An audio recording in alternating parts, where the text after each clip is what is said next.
Hi all. இன்னைக்கு நம்ம எக்கனாமியோட next video பார்க்கலாம்.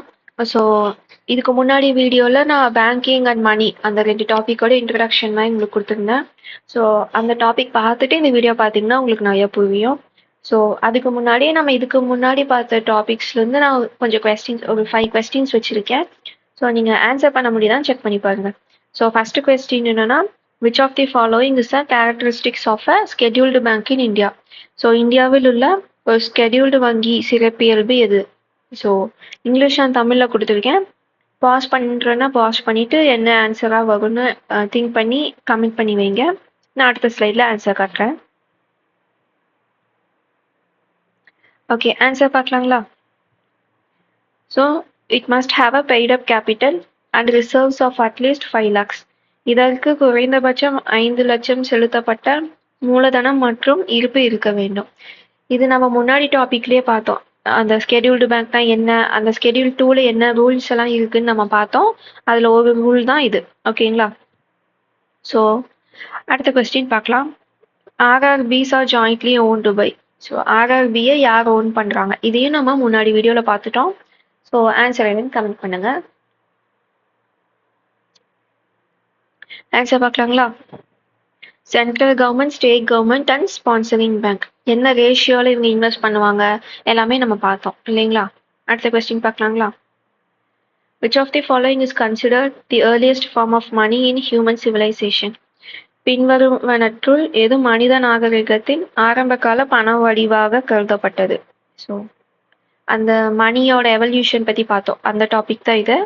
ஸோ ஃபஸ்ட்டு மணி எதுவாக இருந்துச்சுன்னு கெஸ் பண்ணுங்க, கமெண்ட் பண்ணுங்க ஆன்சரை. ஆன்சர் பார்க்கலாங்களா? கமாடிட்டி மணி. நம்ம ஃபர்ஸ்டே பார்த்தோம் இல்லைங்களா? Barter system. ஒரு பொருள் நம்ம கிட்ட இருக்கும், அதை கொடுத்துட்டு இன்னொரு பொருள் வாங்குவோம். ஸோ பண்ட மாற்று முறைன்னு தமிழில் சொல்லுவோம். ஸோ ஆன்சர் வந்து commodity money. 4th question, which measure of money supply is known as broad money in India? இந்தியாவில் பண விநியோகத்தின் எந்த அளவுகோல் பரந்த பணம் என்று அழைக்கப்படுகிறது? இது நம்ம மணி சப்ளைல M1லேருந்து M4 வரைக்கும் பார்த்தோம். ஸோ ஆன்சர் பண்ணுங்க.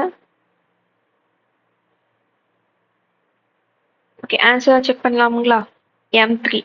ஸோ M3ல வர்றது தான் broad money. So M1 to M4 என்னங்கிறத பார்க்கல, நீங்கள் முன்னாடி வீடியோ பார்க்கலன்னா அதை பார்த்துருங்க.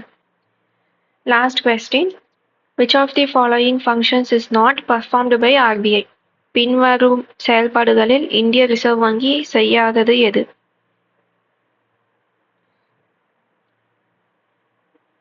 ஆன்சர் பார்க்கலாங்களா?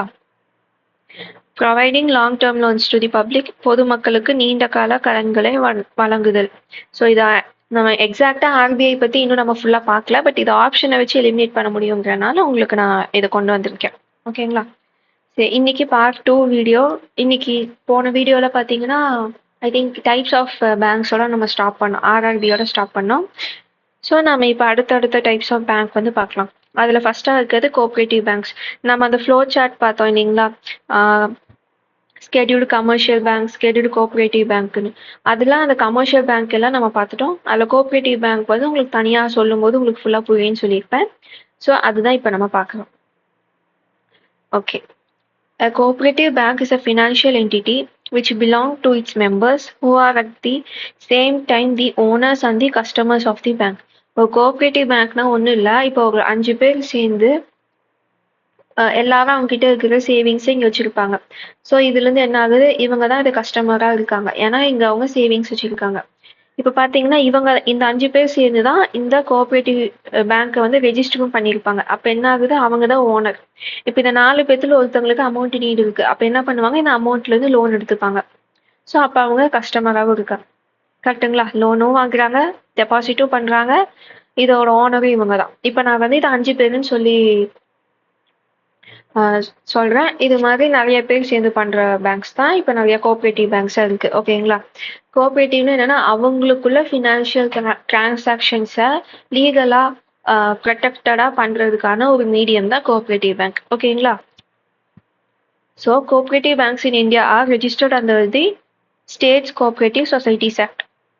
இப்போ தமிழ்நாட்டில் ஒரு கோஆப்ரேட்டிவ் சொசைட்டி பேங்க் இருக்குது அப்படின்னா தமிழ்நாடு கோஆப்ரேட்டிவ் சொசைட்டி ஆக்ட், அந்த ஆக்டு கீழே தான் இது வந்து ரெஜிஸ்டர் பண்ணுவாங்க. ஓகேங்களா? ஸோ அதே தான் நான் தமிழ்லேயும் கொடுத்துருக்கேன். ஸோ நம்மளுக்கு இது என்னன்னு தெரியணும், அதுதான் இம்பார்ட்டன்ட். எதுக்கு கீழே கோஆப்ரேட்டிவ் பேங்க்ஸ் வருது அப்படிங்கிறது. ஸோ ஓகே, நான் லாஸ்ட் வீடியோலேயே சொல்லியிருப்பேன், ஆர்பிஐ கீழே மட்டும் கிடையாது, இன்னொன்று டமாடு இது மாதிரிலாம் ரெஜிஸ்டராகும் கண்ட்ரோல் பண்ணுவாங்க அப்படிங்கிறது. ஸோ 2 கண்ட்ரோல் இருக்கும். ஒன்று வந்து பார்த்தீங்கன்னா ஆர்பிஐ, இன்னொன்று வந்து பார்த்தீங்கன்னா ரெஜிஸ்ட்ரர். இவங்க 2 பேரும் சேர்ந்து தான் கோஆப்ரேட்டிவ் பேங்க்ஸை வந்து கண்ட்ரோல் பண்ணுவாங்க. ஓகேங்களா? ஆர்பிஐ வந்து பார்த்தீங்கன்னா அந்த ஃபினான்ஸ் ரிலேட்டடான திங்ஸ் மட்டும்தான் பார்ப்பாங்க. இப்போ இந்த கோஆப்ரேட்டிவ் பேங்க் இருக்குது அப்படின்னா அந்த பேங்க்ல இந்த கேஷ் ரிசர்வ் ரேஷியோ இதெல்லாம் நம்ம வந்து அடுத்தடுத்த டாப்பிக்கில் பார்ப்போம். பேசிக்லி இப்போ நீங்கள் மைண்ட் எப்படி வச்சுக்கலாம்னா, இப்போ பேங்க் நடக்கணும் அப்படின்னா ஆர்பிஐ சொல்லுவாங்க, நீங்கள் இவ்வளோ காசு கண்டிப்பாக உங்கள் கையில் வச்சுக்கணும் எமர்ஜென்சிக்கு அப்படின்னு. ஸோ அந்த மாதிரியான ரெகுலேஷன் தரது தான் ஆர்பிஐ. ஃபினான்ஸ் ரிலேட்டடாக இப்போ லோன்னா நீங்கள் இதுக்கு மேலே இன்ட்ரெஸ்ட் வைக்கக்கூடாது, அந்த மாதிரி ஃபினான்ஸ் ரிலேட்டடாக பண்ணுறது எல்லாமே ஆர்பிஐ. அட்மினிஸ்ட்ரேஷனில் இருக்கிற எல்லாத்தையும் கண்ட்ரோல் பண்ணுறது தான் ரெஜிஸ்டர். இந்த ரெஜிஸ்டர் ஆஃப் கோஆப்ரேட்டிவ் சொசைட்டிஸ் பார்த்தீங்கன்னா ஐ திங்க் குரூப் 2லலாம், குரூப் 2 குரூப் 1லலாம் உங்களுக்கு வேகன்சியில் பார்க்க முடியும். ஐம் நாட் ஷியோர் 1 or 2 எனக்கு கரெக்டாக ஞாபகம் இல்லை, பட் உங்களால் பார்க்க முடியும். அவங்க வேலை என்னன்னா இந்த கோஆப்ரேட்டிவ் பேங்க்ஸ் எல்லாம் register societies and cooperative banks ரெண்டையுமே அவங்க வந்து அட்மினிஸ்ட்ரேஷனை பார்த்துப்பாங்க. அதாவது இன்கார்பரேஷன் புதுசாக ஒன்று ஆரம்பிக்கிறாங்கன்னா அந்த லீகல் ஒர்க்ஸை பார்க்குறது, ரெஜிஸ்ட்ரேஷன், அதை ஆடிட் பண்ணுறது, இது எல்லாமே பார்த்தீங்கன்னா ரெஜிஸ்டராக தான் பண்ணுவாங்க. அப்போ இதுலேருந்து என்ன தெரியுதுன்னா கோஆப்ரேட்டிவ் பேங்க்ஸுக்கு 2 பேருக்கு ஆன்சரபிளாக இருக்காங்க. ஒன்று வந்து ஆர்பிஐ, இன்னொன்று வந்து ரெஜிஸ்டர். ஓகேங்களா? ஆர்பிஐ வந்து இவங்களை எது வச்சு ரெகுலேட் பண்ணுறாங்கன்னா பேங்கிங் ரெகுலேஷன் ஆக்ட் 1949க்கும் banking laws cooperative societies act 1955 இந்த 2 லாவை வச்சு தான் இந்த கோஆப்ரேட்டிவ் பேங்க்ஸை வந்து ரெகுலேட் பண்ணுறாங்க. ஓகேங்களா? அடுத்தது நம்ம அந்த டைப்ஸ் ஆஃப் பேங்க்லேயே நம்ம பார்த்தோம், urban cooperative banks, rural cooperative banks அப்படிங்கிறது. அதில் அர்பன் அப்படின்னா அதில் ஸ்கெடியூல்டுன்னு இருக்கும், நான் ஸ்கெடியூல்டுன்னு இருக்கும். ஸ்கெடியூல்டுனா அவங்களுக்கு காசு வேணுங்கும் போது ஆர்பிஐ கிட்ட இருந்து கடன் வாங்க முடியும்.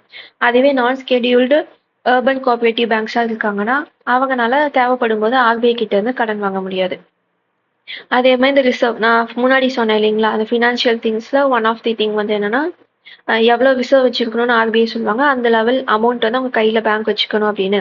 ஸோ ஸ்கெடியூல்டாக இருக்கீங்கன்னா நீங்கள் ஆர்பிஐ கிட்டேருந்து லோனும் வாங்கிக்கலாம், ஆனால் அவங்க சொல்கிற அளவுக்கு ரிசர்வும் நீங்கள் வச்சுருக்கணும். நான் ஸ்கெடியூல்டுனா உங்களுக்கு பாரோ பண்ண முடியாது, கடன் வாங்க முடியாது, அதேமாதிரி நீங்கள் ரிசர்வும் வச்சுக்க தேவையில்லை. ஓகேங்களா? இதுதான் ஸ்கெடியூல்டுக்கும் நான் ஸ்கெடியூலுக்கும் இருக்கிற வித்தியாசம். இப்போ தமிழ்நாடுக்குள்ளே மட்டும் ஒரு கோஆப்ரேட்டிவ் பேங்க் இருக்குது அப்படின்னா அதை வந்து நம்ம தமிழ்நாடோட சொசைட்டி ஆக்டுக்குள்ளே நம்ம ரிஜிஸ்டர் பண்ணிக்கலாம். இப்போ தமிழ்நாடு கேரளாவுக்கு சேர்ந்து ஒரு கோஆப்ரேட்டிவ் இந்த 2 பக்கமும் ஒர்க் ஆகுற கோஆப்ரேட்டிவ் பேங்க் இருக்குன்னா சென்ட்ரல் கோஆப்ரேட்டிவ் சொசைட்டிஸ் ஆக்ட் இருக்கு, அதில் தான் அவங்க வந்துட்டு அதை ரெஜிஸ்டர் பண்ணிக்கணும். ஓகேங்களா? அதுவே இப்போ ரூரல் நம்ம இதில் முன்னாடி அந்த டைப்ஸில் பார்க்கும்போது அர்பனுக்கு அடுத்தது கோஆப்ரேட்டிவ்ல ரூரல் பார்த்தோம். அதில் ஷார்ட் டேர்ம் லாங் டேர்ம்னு பார்த்தா அப்போ நான் சொல்லியிருப்பேன் லோனை வச்சு தான் இந்த டிஃப்ரென்சியேஷன் இருக்குன்னு. இப்போ 3 வருஷத்துக்குள்ளே நீங்கள் லோன் கட்டணும் அப்படிங்கிற மாதிரியான லோன்ஸ் மட்டும்தான் தராங்கன்னா அவங்களும் ஷார்ட் டேர்ம் ஸ்ட்ரக்சர்னு சொல்லுவோம். 3 வருஷத்துக்கு மேலே அவங்களால அந்த லோன் ரீபேமெண்ட் பீரியட் இருக்குது அப்படின்னா அதை லாங் டேர்ம் ஸ்ட்ரக்சர்னு சொல்லுவோம். ரூரலில் இந்த டிவிஷன் தான் இருக்குது. ஸ்கெடியூல்டு நான் ஸ்கெடியூல்டு எல்லாமே உங்களுக்கு அர்பனில் வந்துடும். ஓகேங்களா? அதோட கோஆப்ரேட்டிவ் பேங்க்ஸ் அந்த டாபிக் முடிச்சுது. அடுத்த டைப் ஆஃப் பேங்க் பார்த்தீங்கன்னா லோக்கல் ஏரியா பேங்க். இது வந்து பெருசாக அதிகமாக நீங்கள் பார்க்க முடியாது, அதனால இது உங்களுக்கு தெரிஞ்சிருக்க சான்ஸ் இல்லை. இது எப்படின்னா 3 கண்டினியூஸாக இருக்க டிஸ்ட்ரிக்ட். இப்போ இங்கே 3 டிஸ்ட்ரிக்ட் இருக்குது. இப்போ கோயம்புத்தூர், திருப்பூர், ஈரோடு இப்படி ஒட்டுக்கா இருக்குது அப்படின்னா இந்த 3 டிஸ்ட்ரிக்ட்குள்ளே மட்டும்தான் இந்த பேங்க் வந்து ஒர்க் ஆக முடியும். அதை தான் லோக்கல் ஏரியா பேங்க்னு சொல்லுவோம். லோக்கல் கஸ்டமர்ஸ் தான் அவங்க டார்கெட் பண்ணுவாங்க. இது வந்து அர்பன் ஏரியாவில் பார்க்குறத விட ரூரல் ஏரியாவில் தான் பார்க்க முடியும் அதிகமாக. ஓகேங்களா? இப்போ இவங்க எதுக்கு கீழே வருவாங்கன்னா கம்பெனி ஆக்ட் கீழே வருவாங்க. ஸோ கோஆப்ரேட்டிவ் பேங்க் பார்த்தீங்கன்னா கோஆப்ரேட்டிவ் சொசைட்டிஸ் ஆக்ட் கீழே வராங்க. அந்த லோக்கல் ஏரியா பேங்க் கம்பெனியாக தான் ரெஜிஸ்டர் பண்ணுறாங்க. ஆர்பிஐ கிட்ட இந்த ஆக்ட் படி லைசன்ஸ் வாங்கிட்டு ஒர்க் பண்ணுவாங்க. எது கீழேனா பேங்கிங் ரெகுலேஷன் ஆக்ட் 1949 கீழே. ஸோ இவங்க வந்து மோஸ்ட்டாக இந்த அக்ரி ப்ரைமரி செக்டார் இருக்குது இல்லைங்களா, அக்ரிகல்ச்சர் அது ரிலேட்டடான ஆக்டிவிட்டீஸ்க்கு லைன் பண்ணுவாங்க. அது போக இந்த ஸ்மால் கம்பெனிஸ் எல்லாம் இருக்குது இல்லைங்களா, அதுக்கு வந்து லைன் பண்ணுவாங்க. இவங்க பெரிய ஆக்டிவிட்டீஸ் எல்லாம் பண்ண மாட்டாங்க. இந்தியாவில் மொத்தமாக 3 பேங்க் தான் இருக்குது. கோஸ்டல் எல்ஐபினா local area bank limited, Krishna Bhima Samruddhi local area bank limited, Subhadra லேப் லோக்கல் ஏரியா பேங்க் லிமிடெட். ஓகேங்களா, இந்த 3 பேங்க் மட்டும்தான் இருக்கு. தமிழ்நாட்டை நீங்க பார்க்கல, அதனால நமக்கு இது பெருசா ஐடியாவே இருக்காது. ஜஸ்ட் இப்படி ஒன்று இருக்குன்னு தெரிஞ்சுக்கோங்க. 3 டிஸ்ட்ரிக்ட்டும் ஒட்டுக்கா ஒரு ஒன்னா இருக்கிறத கண்ட்ரோல் பண்ணது ஒரு பேங்க் அப்படின்னா அதை நம்ம லோக்கல் ஏரியா பேங்க்னு சொல்லுவோம். அவங்க கம்பெனியா ரெஜிஸ்டர் பண்ணியிருப்பாங்க. அப்போ ஆர்பிஐ கீழே லைசன்ஸ் வாங்கிட்டு பேங்காக வேலை செய்வாங்க. ஓகேங்களா, அதனால தான் இதுக்கு பின்னாடியா லிமிட்டட்னு நம்மளுக்கு வெளியே எக்ஸ்பிளிசிட்டாவே தெரியுது. அடுத்த டைப் ஆஃப் பேங்க் பார்த்தீங்கன்னா டெவலப்மெண்ட் பேங்க்ஸ், மேம்பாடு வங்கிகள். ஸோ இவங்க பார்த்தீங்கன்னா ஆர்பிஐ கூட இவங்க கனெக்ஷனே கிடையாது. ஆர்பிஐக்கு கீழேங்கமே இவங்க வரமாட்டாங்க. எக்ஸாம்பிள் பார்த்தீங்கன்னா NABARD, EXIM bank, export and import bank of India, NHB, national housing bank, Mudra bank, micro units development refining agency bank. அதாவது இவங்களுக்கு வந்து ஸ்டாச்சுட்டரி இன்ஸ்டிடியூஷன், அதாவது ஒரு லா மேக் பண்ணி அது மூலியமா இதுக்கு பவர்ஸ் கொடுப்பாங்க. நம்ம ஸ்டாச்சுட்டரினா நான் ஸ்டாச்சுட்டரினா என்னன்னு நம்ம ஆல்ரெடி பார்த்துருக்கோம். இது பாலிட்டியில பார்த்துருப்போம். ஸோ ஒரு லா வச்சு அந்த லா இருக்கிற பவர் செக்ஷன்ஸ் மூலியமா இந்த இன்ஸ்டிடியூஷன்ஸ்க்கெல்லாம் அவங்களுக்கு பவர் வருதுன்னா அதை ஸ்டாச்சுட்டரி பாடின்னு சொல்லுவோம். ஓகேங்களா, ஸோ டெவலப்மெண்ட் பேங்க்ஸ் எல்லாமே made by law. So customers கூட அவங்களுக்கு டைரக்ட் கனெக்ஷன் இருக்காது. இப்போ நபார்ட்லேயோ இல்லை முத்ரா பேங்க்லேயோ நம்ம போய் எதுவுமே வாங்குறது இல்லை. எப்படி நடக்கும், நபார்டு வந்து லோனா நம்ம போகிற கனரா பேங்க்குக்கோ எஸ்பிஐ பேங்க்குக்கோ கொடுப்பாங்க. அவங்க வந்து நம்மளுக்கு லோன் கொடுப்பாங்க. இப்படிதான் ரீச் ஆகும். இப்போ முத்ரானா இந்த எம்எஸ்எம்இ இருக்கவங்களுக்குலாம் லோன் தராங்க. எப்படி தராங்க, இப்போ நீங்க கனரா பேங்க் போறீங்கன்னா கனரா பேங்க் அவங்க கிட்ட இருந்து லோன் வாங்கியிருப்பாங்க, முத்ரா பேங்க் கிட்ட இருந்து அவங்க உங்களுக்கு கொடுப்பாங்க. ஸோ இப்படிதான் ஒர்க் ஆகும். டைரக்டா நம்மளுக்கு கனெக்ஷன் இல்லை. ஓகேங்களா, ஆர்பிஐ கூடவும் கிடையாது, பீப்புள் கூடயும் கிடையாது. அடுத்து இன்வெஸ்ட்மெண்ட் பேங்க். இது வந்து பார்த்தீங்கன்னா ரொம்ப பெரிய லோன்ஸ் கொடுப்பாங்க. இப்போ இந்த ரிலையன்ஸ் இல்லைன்னா டாட்டா இந்த மாதிரி கம்பெனிஸ்க்கெல்லாம் நிறைய காசு லோனாக தேவைப்படும். அவங்களுக்கெல்லாம் பார்த்தீங்கன்னா இவங்க இன்வெஸ்ட் பண்ணுவாங்க. இன்வெஸ்ட் பண்ணுறதோட சேர்த்து டெக்னிக்கல் அட்வைஸும் கூட கொடுப்பாங்க. ஏன்னா இவங்க நிறைய அமௌண்ட்டை வந்து அந்த கம்பெனிக்கு தரதுனால ஸோ இவங்க வந்து அவங்க ரிட்டர்ன்ஸை என்ஷூர் பண்ணுறதுக்கு டெக்னிக்கல் அட்வைஸும் கூட தருவாங்க. அதே மாதிரி ரீபேமெண்ட் பீரியட் ரொம்ப லாங்காக இருக்கும். 30 வருஷம் 40 வருஷம் அது மாதிரி எல்லாம் கூட போட்டுப்பாங்க. இந்தியாவில் வந்து இந்தியாவிலேருந்தே வந்து ஒரு இன்வெஸ்ட்மெண்ட் பேங்க்னு பெருசாக எதுவும் கிடையாது. ஃபாரின் பேங்க்ஸ் நிறையா இருக்குது. அதில் எக்ஸாம்பிள் தான் அவென்டஸ் கேபிட்டல் பிரைவேட் லிமிடெட். ஓகேங்களா, ஸோ இன்வெஸ்ட்மெண்ட் பேங்க்னாவே இந்தியாவில் பெருசாக இந்தியன் பேங்க்னு கிடையாது, ஆனால் ஃபாரின் பேங்க்ஸ் இங்கே இருக்குது. அவங்க ரொம்ப ரொம்ப பெரிய லோன் கொடுப்பாங்க.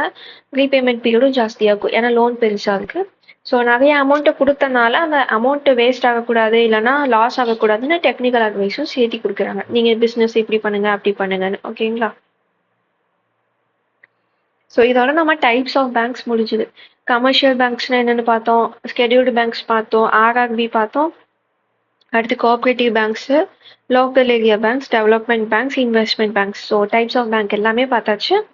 அடுத்து பார்த்தீங்கன்னா ஆர்பிஐ தான் நம்ம மெயினாக பார்க்க வேண்டியது. ஸோ ஆர்பிஐ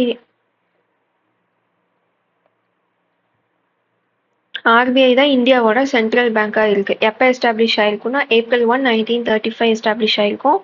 எந்த ஆக்ட் மூலியமானா ஆர்பிஐ ஆக்ட் 1934 மூலியமா எஸ்டாப்ளிஷ் ஆயிருக்கும். ஃபர்ஸ்ட் 1935ல வரும்போது கொல்கட்டால இருந்துச்சு.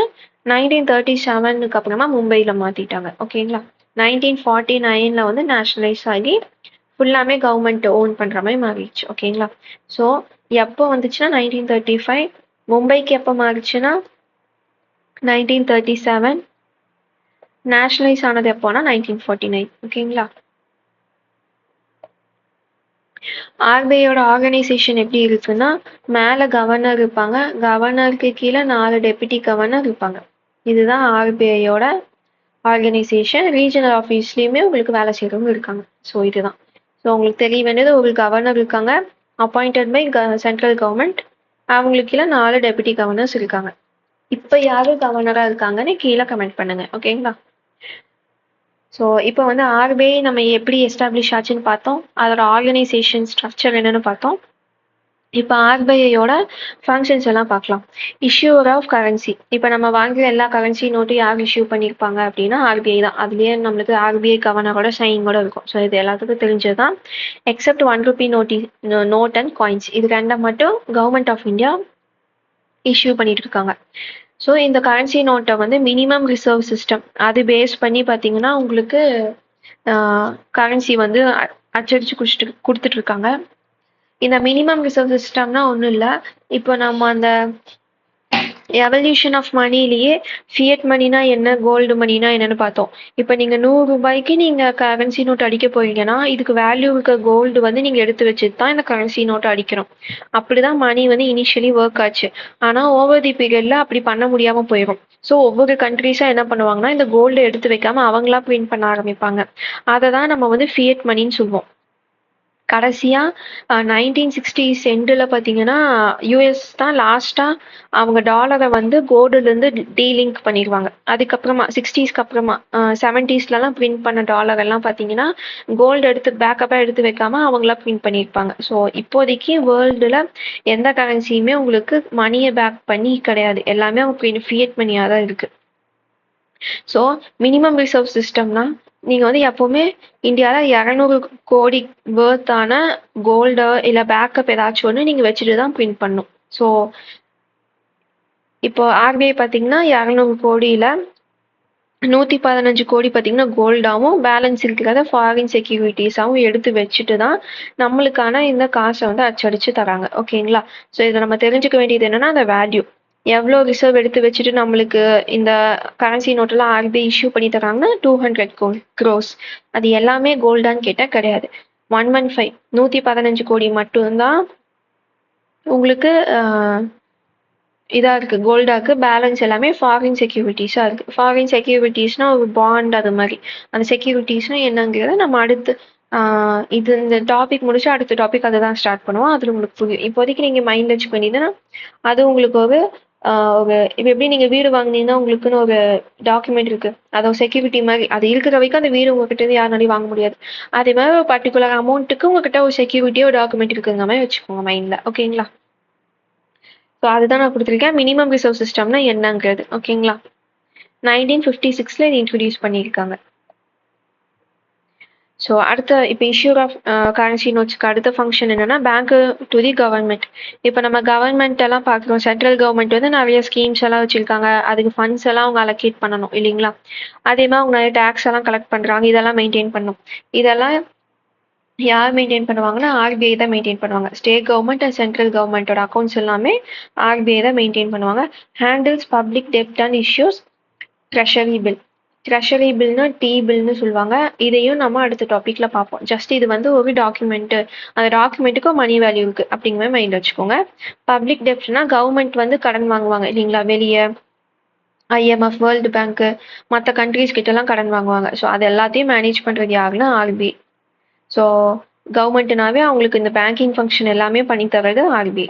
So one of the function அதுவும் தான். அடுத்து பேங்கர்ஸ் பேங்க். இப்போ பேங்க்குக்கே காசு கம்மியாக இருக்குது, அவங்களுக்கு கொஞ்சம் கேஷ் கொட்டேஷனுக்கு தேவைப்படுதுன்னா யார்கிட்ட போவாங்கன்னா ஆர்பிஐ கிட்ட தான் போவாங்க. ஓகேங்களா? அதே மாதிரி அவங்க கிட்ட இருக்கு கேஷ் ரிசர்வ் ரேஷியோ. இது வந்து அடுத்த வீடியோவில் மானிட்டரி பாலிசியில் இதை ஒவ்வொன்றும் நம்ம பார்ப்போம். அதில் கேஷ் ரிசர்வ் ரேஷியோனா இப்போ நீங்கள் 100 ரூபாய் நீங்கள் வந்து டெபாசிட் பண்ணுறீங்கன்னா அதில் 4 ரூபாய் எடுத்து வைக்கணும். அப்போ அந்த 4 ரூபாவை அந்த பேங்க் எங்கே எடுத்து வைப்பாங்கன்னா ஆர்பிஐ கிட்ட கொடுத்துருவாங்க. ஓகேங்களா? ஸோ இதை மெயின்டைன் பண்ணுற வேலையும் ஆகுது ஆர்பிஐ. அதனால தான் பேங்கர்ஸ் பேங்க்னு இருக்கு. அடுத்து கண்ட்ரோலர் ஆஃப் கிரெடிட். கிரெடிட்னா ஒன்றும் கிடையாது, மணி வந்து எப்படி சர்க்குலேட் ஆகிட்டு இருக்கு அப்படிங்கிறத மானிட்டரி பாலிசி மூலியமா ஆர்பிஐ வந்து கண்ட்ரோல் பண்ணுறாங்க. அதுதான் one of the function. So monetary பாலிசியும் one of the function of RBI. எப்படியெல்லாம் பண்ணுவாங்கன்னா repo rate, reverse repo rate, cash reserve ratio, SLR, OMO, bank rate இதெல்லாம் வச்சு தான் உங்களுக்கு வந்து இப்போ எக்கனாமியில் எவ்வளோ மணி சர்க்குலேட் ஆகணும் அப்படிங்கிறத ஆர்பிஐ வந்து டிசைட் பண்ணுவாங்க.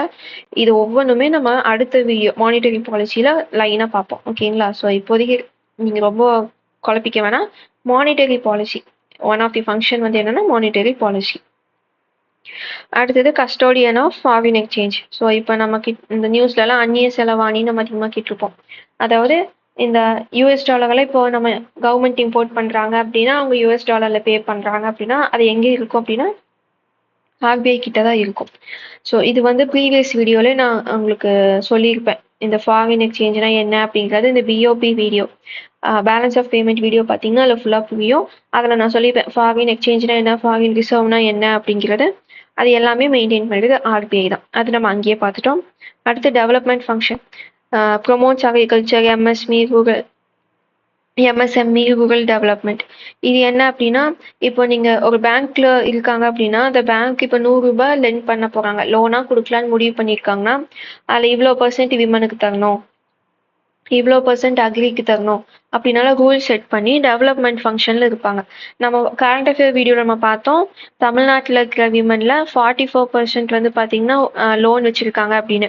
ஸோ 5% ஆவது லோன் வந்து விமனுக்கு போகணும்னு ஆர்பிஐ சொல்றாங்க. ஆனா 44% லோன் வந்து விமன் வாங்கிட்டு இருக்காங்க அப்படின்னு ஒரு டேட்டா இருக்கு அப்படின்னு நம்ம பார்த்தோம். ஸோ இது மூலியமா விமனுக்கு இவ்வளோ, எம்எஸ்எம்இக்கு இவ்வளோ, அக்ரிக்கு இவ்வளோ, எஜுகேஷனுக்கு இவ்வளோ அப்படின்னு சொல்லி ஆர்பிஐ வந்து ரூல்ஸ் வந்து கொடுப்பாங்க. அது மூலியமா டெவலப்மெண்ட் ஃபங்க்ஷன்ஸ் நடக்குது. ஓகேங்களா? அடுத்து ரீசன்ட் இனிஷியேட்டிவ்ஸ் ஆஃப் ஆர்பிஐ. ரீசெண்டாக ஆர்பிஐ எடுத்த ஒரு சில இனிஷியேட்டிவ்ஸ் பற்றி பார்க்கலாம். ஃபர்ஸ்ட் பார்த்தோம்னா டிஜிட்டல் ரூபி. இப்போ நம்ம கரன்சி நோட்ல நம்ம 10 ரூபி 50 ரூபினால நம்ம வச்சிருக்கோம் இல்லைங்களா? அது வந்து உங்களுக்கு ஒரு டிஜிட்டலா உங்ககிட்ட வாலெட்ல இருக்கிற மாதிரி இருக்கிறது தான் digital Ruby. CBDC, central bank digital currency. அடுத்து ப்ராம்ப்ட் கரெக்டிவ் ஆக்ஷன். இது எதுக்குன்னா, ஒரு சில பேங்க்ஸ் வந்து பெருசா ப்ராஃபிட் எடுத்திருக்க மாட்டாங்க. அவங்களோட ஃபங்க்ஷனிங் நிறைய லோன்ஸ் வந்து ரெக்கவர் பண்ண முடியாம, அது மாதிரி கரெக்டான பீப்புளுக்கு லோன் தராம ஸ்ட்ரகிள் பண்ணிட்டு இருப்பாங்க. அவங்க வந்து அந்த திவாலாக நிலைமைக்கு போயிட்டு இருப்பாங்க. ஸோ அந்த மாதிரி வீக்கான பேங்க்ஸுக்கு வந்து என்ன பண்ணா பெட்டர் ஆகலாம் அப்படிங்கிறத அவங்களுக்கு ப்ராம்ப்ட் கரெக்டிவ் ஆக்ஷன்னா எப்படி சொல்லலாம், அவங்களோட சிஸ்டம்குள்ளேயே அவங்க நான் வந்து இதை இப்படிதான் பண்ணுவேன் அந்த பேங்க் ரூல் வச்சிருப்பாங்க. அதுக்குள்ள ஆர்பிஐ வந்து இந்த ரூல் எல்லாம் தப்பு, இதெல்லாம் மாத்திக்கோங்க அப்படின்னு சொல்லுவாங்க. ஸோ அதுதான் ப்ராம்ப்ட் கரெக்டிவ் ஆக்ஷன். அதெல்லாம் இப்போ ரீசெண்டா பண்ணாங்க. ஓகேங்களா?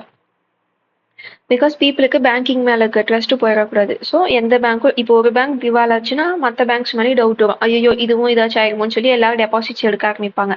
ஸோ அது மாதிரி பேங்கிங் சிஸ்டம் மேலேயும் நம்பிக்கை வராம போயிடக்கூடாது அப்படின்னு தான் வீக்கான பேங்க், அதாவது திவால் ஆயிருமோ அப்படின்னு நினைக்கிற மாதிரியான பேங்க்குக்கெல்லாம் அட்வைஸ் பண்ணி அதை வந்து பெட்டர் ஆக்கிட்டு இருக்காங்க. ஓகேங்களா? என்னென்ன பண்ண பெட்டர் ஆகும்னு அனலைஸ் பண்ணி அந்த அட்வைஸ் எல்லாம் கொடுத்துட்டு இருக்காங்க.